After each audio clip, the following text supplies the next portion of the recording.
Hi, Connie Jo Holmes here with Be You to Be Full Hypnosis and Coaching. This brief video is going to tell you a step-by-step method on how to change a habit. It utilizes something called a habit loop. So take a watch and you'll learn for yourself on how to do this and how to apply it in your own life. Enjoy.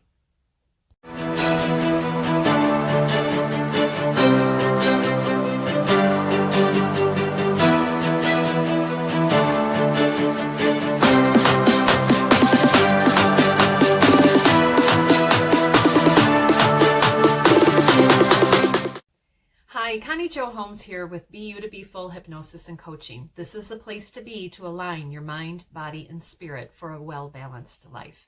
So welcome to my channel. I'm glad that you're here. So today's video is actually going to talk to you about a very specific step-by-step way to change a habit. All right. And so quickly, if anyone has been following me this whole time, you know that in January, I rolled out with a mind, body, and spirit journey.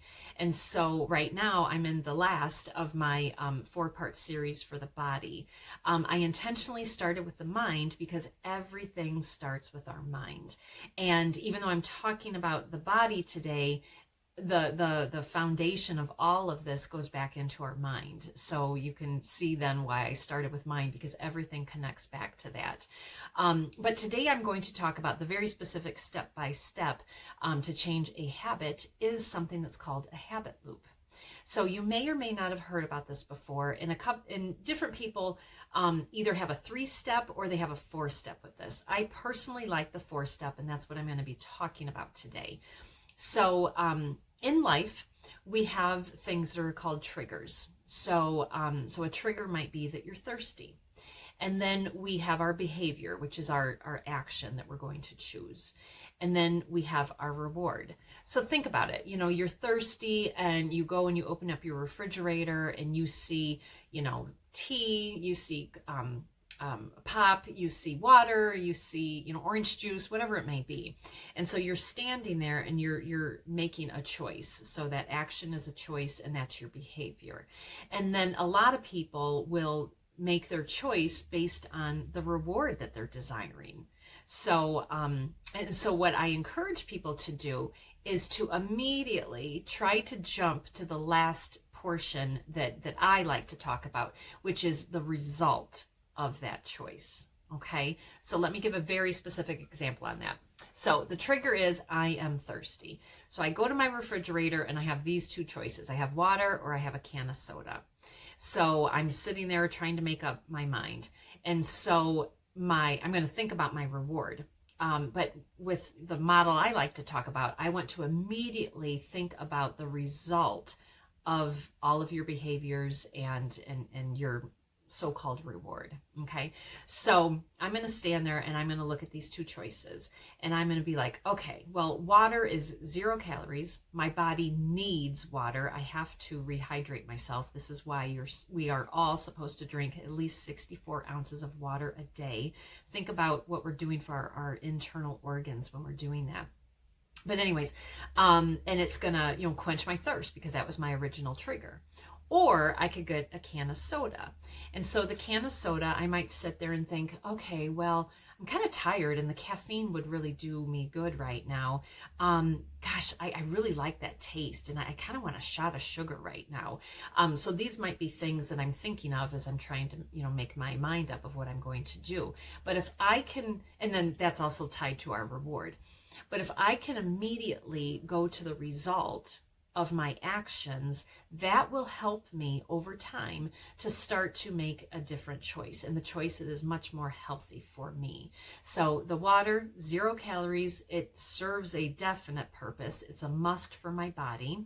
And it quenches my thirst.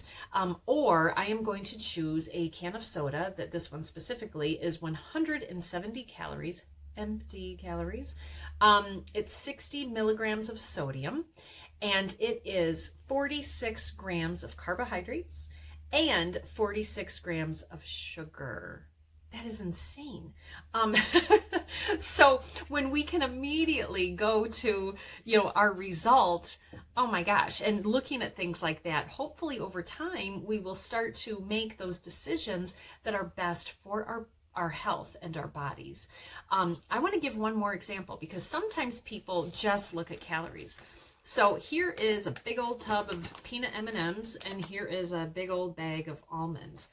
So just looking at the calories per serving size, and I won't even get into the serving size right now. I'm just going to compare calories per serving size. The peanut M&Ms are 140 calories, and the almonds are 180 calories. So some people might just stop right there and say, well, gosh, the peanut M&Ms, they have fewer calories, so I'm going to choose that. Well, what we need to do is to actually look at the information on the back. So specifically, carbohydrates. There are 6 grams of carbs in these almonds versus 17 grams of carbs in these peanut M&Ms. But the kicker is there is 1 gram of sugar in these almonds versus 15 grams of sugar in these M&Ms. And then the proteins, because this is why a lot of people have, nuts on hand. The protein in the almonds are 6 grams versus 3 grams in the peanut M&Ms. I kind of wish I had just plain M&Ms here, because if I did, I bet that protein would say 0. I think this only says 3 because of the peanuts in there. So, but I just want to, and not that this video is about, reading labels, although that is important. But it is a part of the process of, just kind of, having that trigger. I'm hungry. Going to the pantry and seeing these 2 choices. Okay, what choice am I going to make? What's my action? What's my behavior going to be? And then looking at these 2 things and thinking, boy, those peanut M&Ms are pretty darn good. Or knowing that, the almonds are really good as well. But then immediately take yourself to your result and thinking to yourself, okay, well, if I eat these almonds, they have more protein and more nutritional value, so they're going to be better for my body, but they're also going to keep me satisfied and fuller much, much, much longer than the empty calories of peanut M&Ms. And then these 2, though, with all that sugar in there, all that's doing is feeding the sugar monster inside of me, and it's making me want more sugar down the road. So, and again, this video is not intended to lecture about this choice versus this choice, but it is to remind everybody about any kind of habit that you are trying to change, to remind yourself and be consciously aware of something called a habit loop. So again, the habit loop is your trigger, your behavior, your reward. Some people stop there. I like to add on what your result of that behavior is and what your perceived reward is. Because over time, once you start to make choices like this, you will look at this as being your reward versus this, because you will look at this as just continuing, just creating this really bad, vicious cycle.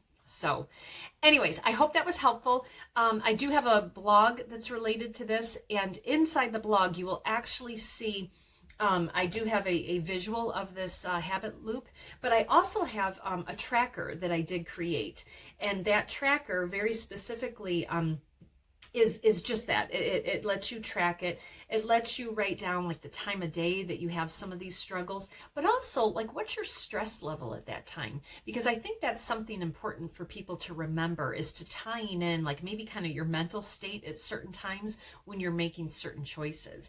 You might very well find out that, you're making poor choices when your stress level is high, or when you didn't get enough sleep the night before or something like that. So I like to do trackers like this because it just makes us aware of where, why, when, and how we're making certain choices in our life. Because I think when we can see that, then we can take a step back and realize what we want to change, and what kind of was something that helped or led itself to making a poor choice. So then you can change that. So I hope this was helpful. If you liked this, if you found value in it, please like this video, share this video, and if you have not already, please subscribe to my channel.